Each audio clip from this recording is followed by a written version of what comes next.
Mi nombre es Tomás Elizondo y durante 12 años trabajé como velador nocturno en la zona industrial de Azcapotzalco, Ciudad de México. He vigilado fábricas textiles, almacenes de distribución, plantas manufactureras y hasta depósitos de materiales peligrosos. En ese tiempo, aprendí que la soledad nocturna tiene sus propios sonidos, sus propios ritmos. El viento contra estructuras metálicas, la expansión y contracción de materiales con el cambio de temperatura, los roedores en las esquinas oscuras. Todo eso lo conocía, lo entendía, lo podía explicar. Pero lo que me encontré durante mis últimos 3 meses vigilando la bodega abandonada de Industrias Cortázar es algo que todavía me quita el sueño, algo que me obligó a dejar una carrera de más de una década. Y lo peor es que hasta el día de hoy no sé qué fue exactamente lo que estuve vigilando durante todo ese tiempo. Pero antes de continuar, si esta historia te está intrigando, no olvides suscribirte al canal y activar la campanita para no perderte ningún video. Y por favor, déjame en los comentarios desde qué ciudad me estás viendo y si alguna vez has trabajado en vigilancia nocturna o en lugares abandonados. Me encanta conocer las experiencias de todos ustedes. Ahora sí, sigamos con lo que sucedió aquella noche. La bodega de Industrias Cortázar estaba ubicada en la Calzada de las Armas, una zona industrial que conocía bien. El edificio tenía aproximadamente 30 metros de altura en su punto más alto, con una estructura de acero y concreto que ocupaba cerca de 5.000 metros cuadrados. Había sido una planta de ensamblaje de maquinaria pesada hasta hace 8 años, cuando la compañía quebró y dejó todo abandonado. El lugar había estado vacío desde entonces, aunque legalmente aún pertenecía a los acreedores que intentaban venderlo. Mi trabajo era simple en teoría: hacer 3 rondas nocturnas, verificar que no hubiera intrusos, reportar cualquier anomalía al supervisor regional y mantener el lugar seguro hasta que encontraran un comprador. El interior era un laberinto de estanterías metálicas industriales de 5 metros de altura, organizadas en largos pasillos, que se extendían desde la entrada principal hasta el fondo del edificio. Aunque la mayor parte del equipo había sido retirado cuando cerraron, todavía quedaban restos del pasado industrial del lugar. Cables colgando del techo, cajas de herramientas oxidadas, documentos viejos esparcidos por el suelo de concreto, incluso algunos cascos de seguridad y uniformes olvidados en los rincones. Las ventanas superiores, ubicadas a unos 8 metros del suelo, estaban rotas en varios puntos, lo que permitía que la luz de la luna y las farolas cercanas crearan patrones extraños de sombras que cambiaban con las horas. Mi equipo era básico pero efectivo: una linterna táctica de alta potencia, un radio de comunicación bidireccional conectado a la central de seguridad, un teléfono celular de emergencia, un reloj checador electrónico con 5 puntos de verificación distribuidos por toda la bodega, una libreta para reportes y un termo grande de café que preparaba cada noche antes de salir de casa. La temperatura interior siempre era varios grados más baja que en el exterior, especialmente en las zonas más alejadas de las ventanas, donde el aire parecía estancado, casi denso. El protocolo era claro: llegaba a las 10 de la noche, hacía mi primera ronda a las 10:30, checando los 5 puntos de verificación, una segunda ronda a la 1:30 de la madrugada, y la última a las 4:30, antes de que terminara mi turno a las 6 de la mañana.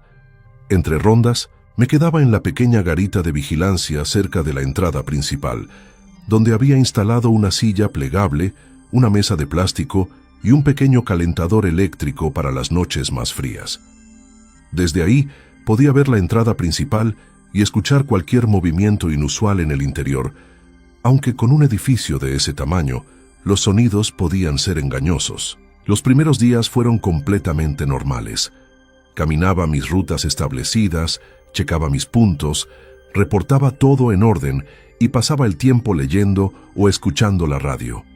Conocí cada rincón de ese lugar, cada grieta en el concreto, cada mancha de óxido en las estanterías metálicas. Aprendí dónde se acumulaba el agua cuando llovía, qué secciones tenían mejor iluminación nocturna, dónde anidaban las palomas que entraban por las ventanas rotas. Era un trabajo monótono, solitario, pero honesto y tranquilo. Fue durante mi octava noche cuando noté el primer detalle extraño. Estaba haciendo mi ronda de la 1:30, caminando por el pasillo principal que dividía la bodega en dos secciones. Mi linterna iluminaba el camino frente a mí, y el eco de mis pasos resonaba contra las paredes y el techo alto. Cuando llegué al tercer punto de verificación, ubicado aproximadamente a 2/3 de distancia hacia el fondo del edificio, noté algo diferente. Había una caja de cartón en medio del pasillo que estaba seguro no había visto en mi ronda anterior.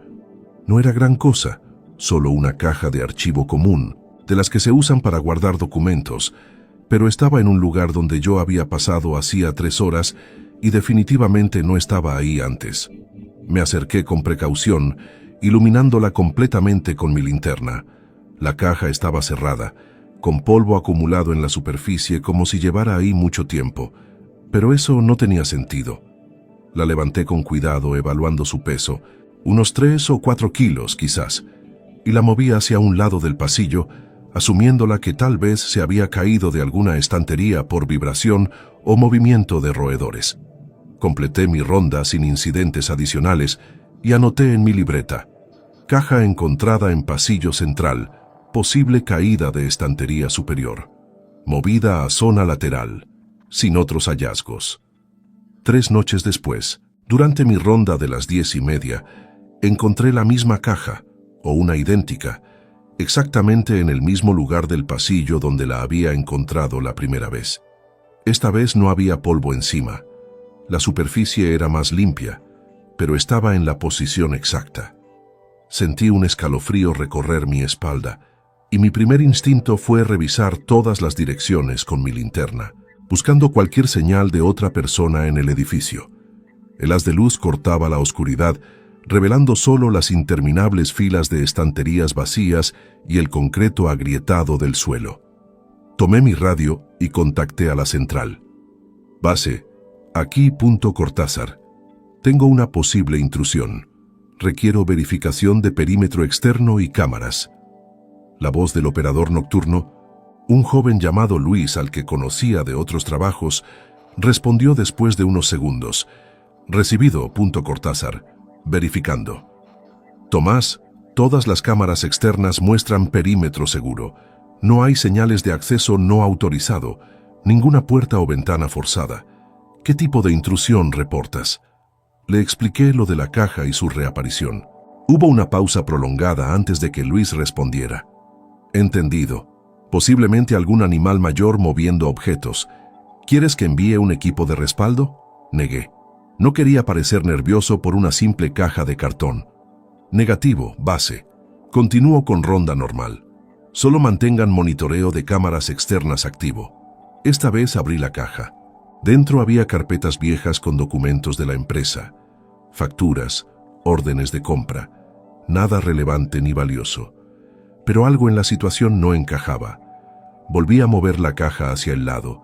Esta vez la coloqué contra una de las estanterías y puse una pequeña marca con mi bolígrafo en el suelo exactamente donde la había encontrado, solo para verificar si volvía a aparecer. Durante las siguientes 2 semanas, la caja no volvió a aparecer en ese lugar. Mi marca en el suelo permaneció intacta. Comencé a relajarme, convenciéndome de que había sido una coincidencia extraña. Quizás otro velador del turno anterior había estado moviendo cosas y yo no me había dado cuenta. Pero entonces comenzaron las huellas. Una madrugada, mientras hacía mi ronda de las 4:30, noté marcas en el polvo del suelo. Eran pisadas, pero no de zapatos comunes. Parecían huellas de pies descalzos, pero con una característica perturbadora. Eran demasiado pequeñas para ser de un adulto, pero los dedos estaban extrañamente espaciados, casi como si fueran de alguien con alguna malformación o deformidad. Las huellas aparecían en varios puntos de la bodega, siempre en las zonas más oscuras, alejadas de las ventanas. Fotografié cada huella con mi teléfono celular, usando mi linterna para crear contraste y capturar todos los detalles. Medí el tamaño con mi cinta métrica de bolsillo, aproximadamente 16 centímetros de largo, pero con una separación de dedos de casi 7 centímetros. Seguí el rastro de huellas. que parecía recorrer un patrón específico a través de los pasillos, siempre manteniéndose cerca de las estanterías, nunca cruzando por el centro de los espacios abiertos. El rastro me llevó hasta el extremo posterior de la bodega, donde había una zona que raramente visitaba porque estaba casi completamente bloqueada por estanterías caídas y escombros acumulados. Las huellas desaparecían justo antes de esa zona. Me acerqué con cautela, iluminando cada rincón con mi linterna, moviendo el haz de luz lentamente para no perderme ningún detalle. Entre los escombros, alcancé a ver un espacio estrecho, como un pasaje improvisado entre las estanterías caídas, que conducía a una sección que no sabía que existía. Mi instinto profesional me decía que regresara, que esperara hasta el día siguiente y viniera con más personal, pero mi curiosidad fue más fuerte. Me arrastré por el estrecho pasaje, sintiendo el metal oxidado rozar mi chaqueta de seguridad, escuchando mis propios movimientos amplificados por el eco en ese espacio confinado. Del otro lado había una pequeña oficina, probablemente de algún supervisor de la época en que la bodega estaba operativa. La puerta estaba parcialmente desprendida de sus bisagras, colgando en un ángulo extraño. Dentro de la oficina había un escritorio volcado, una silla giratoria oxidada y, lo más perturbador, signos claros de que alguien había estado usando ese espacio recientemente. Había una manta en el suelo, limpia, sin polvo, varias botellas de agua vacías, todas de la misma marca que se vendía en el Oxxo de la esquina, envoltorios de comida, también recientes, y en la pared, dibujados con lo que parecía ser carbón o marcador negro, había símbolos extraños, patrones geométricos que no reconocí, junto con lo que parecían ser números repetidos. 3, 33, escritos una y otra vez. Fotografié todo, manteniendo mi respiración bajo control aunque mi corazón latía aceleradamente. Esto ya no era una caja moviéndose sola o huellas extrañas. Había alguien viviendo en esta bodega, escondiéndose en una zona que yo había asumido era inaccesible. Contacté inmediatamente a la central. Base, tengo confirmación de habitación no autorizada en sector posterior. Requiero respaldo inmediato y contacto con autoridades. Posible persona en situación de vulnerabilidad residiendo en instalaciones. Luis respondió con tono preocupado. Recibido. Cortázar. Contactando a patrulla de seguridad y a tu supervisor. Mantén distancia y posición segura. No confrontes. El equipo llega en 15 minutos. Salí de la oficina oculta y regresé al área principal de la bodega, manteniéndome cerca de la salida, pero vigilando constantemente hacia las profundidades del edificio. Los siguientes 15 minutos fueron los más largos de mi vida. Cada sonido, cada movimiento de sombras me ponía en alerta máxima. Entonces escuché algo que hizo que todos los vellos de mi cuerpo se erizaran. Pasos, rápidos, corriendo por los pasillos profundos de la bodega. No eran los pasos normales de una persona adulta. Eran irregulares, con un patrón extraño, como si quien corría lo hiciera con una coordinación anormal. Apunté mi linterna hacia la dirección del sonido, el potente haz de luz iluminando el pasillo central. Por una fracción de segundo, alcancé a ver una figura moviéndose entre las estanterías, demasiado rápido para distinguir detalles claros, pero lo suficiente para confirmar que no estaba solo. La figura se movía con agilidad antinatural, trepando parcialmente por las estructuras metálicas antes de desaparecer en las sombras. Base, tengo movimiento confirmado, sujeto en movimiento evasivo, comportamiento errático. Confirma tiempo de llegada de respaldo. La voz de Luis sonaba tensa.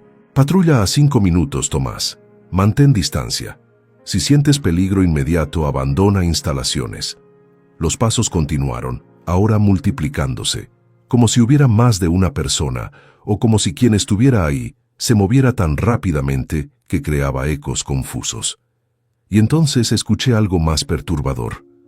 Una voz, susurrando, repitiendo las mismas palabras una y otra vez en un tono monótono. 333, 333, 333. El equipo de respaldo llegó. 2 oficiales de seguridad privada que yo conocía, Mauricio y Esteban, ambos con más de 10 años de experiencia. Les expliqué rápidamente la situación mientras revisaban el perímetro exterior del edificio con linternas tácticas más potentes que la mía. «El edificio está sellado desde fuera», dijo Mauricio después de la revisión. «Ninguna puerta forzada, ninguna ventana de acceso bajo. Si hay alguien adentro, lleva días aquí o encontró una entrada que no conocemos». Entramos los tres juntos, formando un triángulo de búsqueda estándar, manteniendo comunicación constante. Revisamos sistemáticamente cada sección, cada pasillo, cada rincón. Cuando llegamos a la oficina oculta que yo había descubierto, la manta ya no estaba. Las botellas habían sido movidas, y los dibujos en la pared, aunque todavía visibles, parecían diferentes, como si se hubieran agregado más símbolos en los minutos desde mi primera visita. «Esto está reciente», dijo Esteban, tocando los marcadores en la pared con un bolígrafo. «Quien sea está todavía aquí, moviéndose mientras buscamos». Intensificamos la búsqueda, usando nuestras radios para mantener posiciones coordinadas, pero el edificio era demasiado grande y había demasiados lugares donde esconderse. Fue Mauricio quien lo encontró primero. En la zona más alejada de la bodega, donde el techo tenía una sección colapsada que creaba un espacio elevado entre las vigas estructurales, había construido lo que solo puedo describir como un nido. Había más mantas, ropa vieja, contenedores de comida y lo más perturbador: docenas de fotografías. Me acerqué para verlas mejor y sentí que mi estómago se revolvía. Eran fotografías de mí haciendo mis rondas, desde ángulos imposibles, como si alguien hubiera estado siguiéndome todas las noches, documentando cada movimiento, cada ruta, cada pausa. Había fotos de mí durmiendo en mi garita, de mí revisando mis puntos de verificación, incluso una de mí comiendo mi cena en la pequeña mesa de plástico. Todas las fotos estaban marcadas con números en la esquina superior, fechas y horas exactas.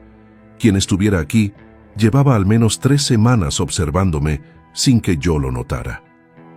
«Necesitamos evacuar y llamar a las autoridades competentes», dijo Mauricio con voz seria. «Esto ya es un caso de acoso y vigilancia ilegal. No es nuestra jurisdicción». Pero antes de que pudiéramos retirarnos, las luces se apagaron. No solo mi linterna, todas nuestras linternas simultáneamente, como si las baterías se hubieran agotado al mismo tiempo, aunque todas estaban completamente cargadas minutos antes. La oscuridad en una bodega de ese tamaño, sin ninguna fuente de luz, es absoluta. No puedes ver tu propia mano frente a tu cara. Y en esa oscuridad escuchamos movimiento, mucho movimiento, como si algo o alguien corriera en círculos alrededor de nosotros. Los tres nos juntamos espalda con espalda, intentando reiniciar nuestras linternas, golpeándolas, verificando las baterías, pero nada funcionaba. 3:33, 3:33. La voz susurrante ahora venía de múltiples direcciones, como si nos rodeara. Esteban logró encender su teléfono celular, la pequeña pantalla proporcionando apenas suficiente luz para iluminar nuestras caras pálidas de terror. «Salimos ahora», ordenó Mauricio. «Formación cerrada directo a la salida principal». Nos movimos como una unidad, usando el teléfono de Esteban como guía, tropezando con escombros que no recordaba haber visto antes, tomando rutas que parecían extenderse más de lo que deberían. El edificio parecía haber crecido, los pasillos se habían alargado, las distancias no tenían sentido. Sabía que la salida estaba a aproximadamente 200 metros desde donde nos encontrábamos, pero llevábamos caminando más de 5 minutos a paso rápido y aún no veíamos las puertas. Entonces, en la débil luz del teléfono, vimos algo que hizo que los tres nos detuviéramos en seco. Frente a nosotros, bloqueando el pasillo, había una figura. Era humanoide, pero con proporciones incorrectas, demasiado delgada, con extremidades que parecían más largas de lo normal. No podíamos ver detalles faciales en la oscuridad, solo el contorno distorsionado. La figura no se movía, simplemente estaba ahí, observándonos. «Identifíquese», gritó Mauricio con voz autoritaria, aunque podía escuchar el temblor subyacente. «Este es un recinto privado. Debe abandonar las instalaciones inmediatamente». La figura no respondió, no se movió, simplemente continuó ahí, como una estatua viviente. Y entonces, muy lentamente, comenzó a levantar un brazo, señalando hacia nuestra izquierda, hacia un pasillo lateral que no habíamos considerado tomar. Sin discutirlo, los tres giramos y corrimos en la dirección opuesta a donde señalaba la figura. Nuestros instintos de supervivencia superando cualquier protocolo de seguridad. Corrimos a ciegas, guiándonos por memoria y pura suerte, golpeándonos contra estanterías, tropezando con escombros, hasta que finalmente, milagrosamente, vimos un resplandor de luz, la farola exterior filtrándose por la entrada principal. Nos lanzamos hacia esa luz como si fuera el orificio de escape de una tumba. Salimos a la calle respirando agitadamente y nos dimos la vuelta para mirar el edificio. Nuestras linternas volvieron a funcionar instantáneamente, como si nunca hubieran tenido problemas. En ese momento llegó una patrulla de policía que Luis había contactado desde la central. 2 oficiales bajaron y Mauricio les explicó la situación mientras yo intentaba recuperar el aliento, apoyado contra la pared exterior de la bodega. Los oficiales entraron al edificio con linternas industriales y equipo completo. Estuvieron dentro durante 45 minutos. Cuando salieron, su expresión era de confusión más que de alarma. «Revisamos todo el edificio», dijo uno de ellos. «No hay nadie, ni señales recientes de habitación. Las oficinas que mencionaron están vacías, sin mantas, sin botellas, sin fotografías. Los dibujos en la pared están ahí, pero parecen tener años de antigüedad, desgastados y apenas visibles». «Eso es imposible», dijo Esteban. «Estábamos ahí hace menos de 1 hora. Todo estaba reciente, limpio». Los oficiales se encogieron de hombros.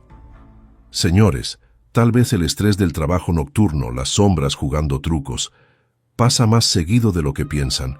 El edificio está vacío. Pueden volver a sus funciones o solicitar relevo si no se sienten cómodos».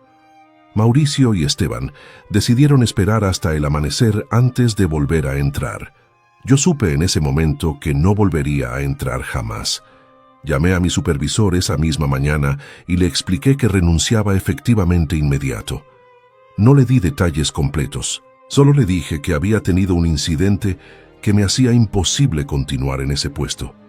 Durante las siguientes semanas no pude dejar de pensar en lo que había pasado. Revisé mis fotografías una y otra vez, pero aunque las huellas y los símbolos en las paredes estaban claramente capturados, algo en las imágenes se sentía distorsionado, como si la cámara no hubiera podido procesar correctamente lo que estaba viendo. Intenté investigar la historia de Industrias Cortázar, buscando algún registro de accidentes, desapariciones, cualquier cosa que explicara lo que había experimentado. Lo que encontré fue limitado pero perturbador. La empresa había cerrado abruptamente, no por quiebra financiera como me habían dicho, sino después de una serie de incidentes que involucraban a trabajadores reportando comportamientos erráticos, pérdida de tiempo inexplicable durante sus turnos y equipos de maquinaria activándose sin intervención humana. Varios empleados habían renunciado súbitamente en los meses previos al cierre, todos citando razones personales vagas. Encontré un foro en Internet donde exveladores compartían experiencias. Usando términos de búsqueda específicos sobre la zona industrial de Azcapotzalco, encontré 3 publicaciones de diferentes personas que habían trabajado vigilando propiedades abandonadas en el área. Los 3 describían experiencias similares, objetos que se movían solos, presencias que no podían ser explicadas, la sensación constante de ser observados, y todas mencionaban un detalle específico: los números 3, 33 apareciendo en diferentes contextos. Uno de los usuarios, con el nombre Luis Velador 87, había dejado su correo electrónico. Le escribí, explicando mi experiencia sin dar demasiados detalles identificables. Respondió a las pocas horas: «Hermano, sé exactamente de qué me hablas. Trabajé en esa zona durante 5 años.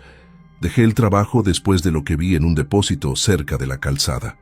No sé qué es, pero hay algo en esa zona industrial. Los edificios viejos, especialmente los que tuvieron cierres abruptos, Es como si retuvieran algo. Mi consejo: aléjate y no mires atrás. Yo ahora trabajo en horario diurno en oficinas. Duermo mejor. Intenté contactar a Mauricio y Esteban semanas después. Mauricio había pedido traslado a otra zona de la ciudad.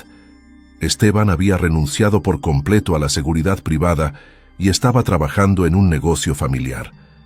Ninguno de los dos quiso hablar conmigo sobre lo que pasó aquella noche. Ambos cortaron la conversación rápidamente y me pidieron que no los volviera a contactar sobre ese tema. La bodega de Industrias Cortázar sigue abandonada hasta el día de hoy. La compañía de seguridad para la cual yo trabajaba terminó el contrato poco después de mi renuncia, citando que no era económicamente viable mantener vigilancia en una propiedad que no generaba ingresos. Según me enteré, el edificio estuvo sin vigilancia durante 2 meses, hasta que la empresa de bienes raíces contrató a otra compañía para intentar mantener el lugar seguro hasta encontrar un comprador. Hablé con un amigo que aún trabajaba en seguridad y le pregunté cómo iba el nuevo contrato en Cortázar. Me dijo que ya habían pasado por 4 veladores diferentes en 3 meses. Todos renunciaban después de pocas semanas, algunos después de días. Ninguno daba explicaciones claras, solo decían que el lugar no se sentía bien o que tenían problemas personales, que los obligaban a dejar el trabajo inmediatamente. 6 meses después de mi experiencia, estaba tomando un café en una pequeña fondita cerca de mi nuevo trabajo, un centro comercial donde ahora hago guardias diurnas, cuando un hombre mayor se sentó en la mesa contigua. Lo reconocí vagamente. Era un velador veterano que había visto en varias juntas de seguridad a lo largo de los años. Nos saludamos brevemente y comenzamos a charlar sobre el trabajo, la industria, los cambios en la seguridad privada. En algún momento de la conversación, mencionó que había trabajado en esa zona industrial de Azcapotzalco en los años 80 y 90. Era diferente entonces, dijo, más activo, más movimiento, pero siempre hubo lugares extraños, edificios que los trabajadores evitaban, secciones de fábricas donde la gente no quería hacer turno nocturno. Uno aprende a reconocer esos lugares, a sentirlos. Le pregunté si había escuchado sobre Industrias Cortázar. Su expresión cambió inmediatamente. Su sonrisa desapareció. «Ese lugar», dijo en voz baja. «Sí, conozco ese lugar. Nunca trabajé ahí directamente, pero conocí a alguien que sí, allá por el 93. Un colega, buen hombre, profesional. Duró 2 semanas. Me dijo que había algo ahí que no quería ser encontrado. Algo que se escondía en las sombras, pero que siempre estaba observando. Me dijo que los números 333 aparecían en todas partes, garabateados en las paredes, en documentos viejos, incluso en su reloj, que de alguna manera siempre se detenía a esa hora exacta. Me quedé helado. ¿Qué pasó con él? El hombre mayor tomó un sorbo de su café antes de responder. Se cambió a trabajar en otro sector, como tú. Pero me contó que meses después de dejar Cortázar, todavía veía esos números en lugares aleatorios.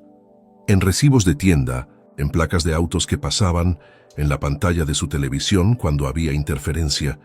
Me dijo que era como si algo de ese lugar lo hubiera seguido, como si al entrar ahí, algo notara tu existencia y no te dejara ir completamente. Nos quedamos en silencio por un momento largo. Finalmente le pregunté, ¿por qué crees que pasa esto?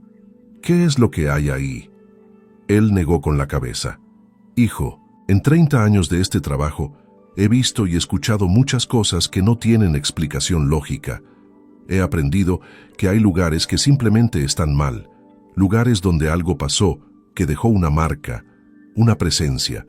No sé si es sobrenatural, si es psicológico, si es algún fenómeno que la ciencia todavía no entiende. Pero sé que es real, tan real como tú y yo sentados aquí. Y sé que lo mejor que uno puede hacer es reconocerlo, alejarse, y no intentar entenderlo demasiado. Esa conversación fue hace ya varios meses. He intentado retomar una vida normal, trabajar en lugares bien iluminados con mucha gente alrededor, mantenerme ocupado durante el día y dormir mejor en las noches. Pero hay cosas que no puedo ignorar. A veces, cuando voy manejando por la noche y el reloj del tablero marca cierta hora, los números cambian. No importa qué hora sea realmente, por un segundo, siempre veo 3:33. Parpadeo y los números correctos regresan, pero ese instante está ahí. En ocasiones, cuando estoy solo en casa tarde por la noche, escucho pasos en el techo. Ese mismo patrón irregular, esa misma coordinación antinatural. Reviso, pero nunca hay nada. Solo el sonido que desaparece tan rápido como llegó. Y cada cierto tiempo, encuentro en mis fotografías, en las que tomo con mi teléfono de situaciones completamente normales, una sombra en el fondo que no debería estar ahí. Una silueta con proporciones incorrectas, apenas visible pero inconfundiblemente presente. He considerado buscar ayuda profesional, hablar con alguien sobre estas experiencias, pero ¿qué les diría? ¿Que trabajé en un edificio abandonado y ahora creo que algo me siguió a casa? ¿Que los números 3:33 tienen algún significado que no puedo comprender? Suena a paranoia, a estrés postraumático, a imaginación hiperactiva. Pero yo sé lo que vi aquella noche. Sé lo que sentí. Y sé que no estaba solo en ese edificio, que había algo ahí que existía en los espacios entre la luz y la oscuridad. Algo que había convertido esa bodega abandonada en su territorio. Lo más aterrador no es lo que experimenté entonces, sino la pregunta que me mantiene despierto ahora. ¿Cuántos otros lugares como ese existen? ¿Cuántos edificios abandonados, fábricas cerradas, depósitos olvidados, albergan presencias que observan, esperan, se alimentan de la soledad y el silencio? Y más importante, una vez que estas presencias notan tu existencia, una vez que cruzas ese umbral y te conviertes en parte de su mundo, por aunque sea una noche, ¿realmente puedes volver a salir completamente? ¿O siempre llevamos algo de esos lugares con nosotros, una conexión invisible que nunca se rompe del todo? No tengo respuestas, solo tengo mis memorias, mis fotografías distorsionadas, y esa sensación persistente de que todavía estoy siendo observado, incluso ahora, incluso aquí, en la aparente seguridad de mi vida diurna. A veces me pregunto si debería regresar, enfrentar lo que sea que está ahí, buscar explicaciones concretas. Pero entonces recuerdo las palabras de aquel velador mayor. Lo mejor es reconocerlo, alejarse y no intentar entenderlo demasiado. Así que aquí estoy, compartiendo esta experiencia, esperando que tal vez alguien más haya vivido algo similar y pueda ofrecer alguna perspectiva. O tal vez solo necesito documentarlo, dejarlo registrado en caso de que algo más suceda, en caso de que esta historia necesite ser contada completamente algún día. Si esta historia te ha impactado tanto como a mí vivirla, te pido que dejes un like en el video y lo compartas con alguien que le gusten estas historias inexplicables. Recuerda suscribirte al canal, porque cada semana subo casos nuevos que desafían toda explicación. Y déjame en los comentarios, ¿crees que hay lugares que retienen algo inexplicable? ¿Has experimentado algo similar en tu trabajo? Leo todos sus comentarios. Nos vemos en el próximo video.